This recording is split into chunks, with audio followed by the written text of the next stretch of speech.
Welcome back to the series on transforming training and enablement from classroom to workflow.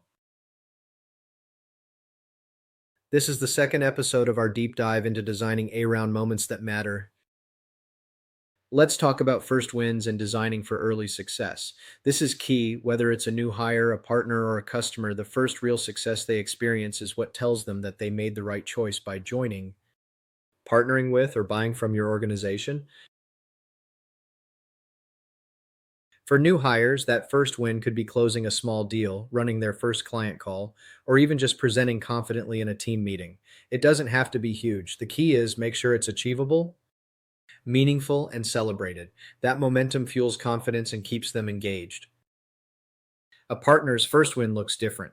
A reseller's first win might be registering and closing their first deal through your portal. For an MSP, it could be deploying their first customer successfully without hitting roadblocks. For an implementation partner, maybe it's running their first joint workshop with you and hearing great feedback from the client. Whatever it is, you need to clear the runway so they can get there fast. And for customers, first wins are absolutely critical. This is where churn risk starts or loyalty begins. Their first win might be setting up the tool successfully, automating a task they used to do manually, or hitting a milestone in the first 30 days. The faster they see value, the stronger the partnership. Here's the trap. If you don't design for these first wins, people will stumble, stall, or even regret their decision. That's why enablement at this stage is all about friction removal, simple playbooks, quick start guides, office hours, buddy systems, tools, and support that help them hit those milestones. And don't forget the power of recognition. Call it out, celebrate it, make it visible. When someone feels like their first win is seen, they're motivated to go after the next one. Let's break it down into three key elements: what they should look like and how they should be delivered. We will start with designing first wins for new hires. Here's the deal. You can't have a win without knowing what success looks like. For sales, maybe it's booking their first qualified meeting. For a customer success manager, maybe it's running their first customer check-in. For an engineer, maybe it's pushing their first piece of working code. Whatever the role is, define what a first win means up front.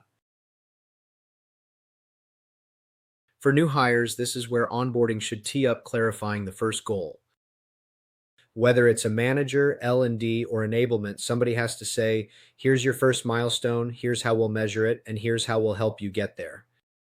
That way, new hires don't just show up and guess. Now, once you've set that goal, the next step is making sure they can actually hit it. Nothing kills momentum faster than friction, so think about the tools and resources you should provide.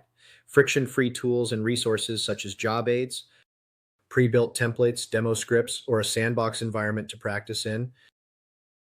Always keep in mind it is how these tools are delivered matters. This isn't a 2-hour workshop. This is where micro-learning shines. Give them a short video that shows them how to book that first call, or have an AI chatbot that surfaces the right template when they need it. It's all about just-in-time support right there in the workflow so they don't stall out. And let's not forget recognition and celebration. This part gets skipped way too often. A first win is only meaningful if the new hire feels like it mattered. So celebrate it. That could be a manager shout out in Slack, calling them out in a team meeting, or even a digital badge that marks the milestone. And you can scale this too. Some companies run quarterly new hire cohorts where they celebrate everyone's first wins together. The point is simple. When you recognize the win, you reinforce the confidence and encourage them to keep building on it. In our next episode 2.4, we will discuss how to create first wins for partners. I'd like to thank the team at Colossian for providing me with the tools to build this series.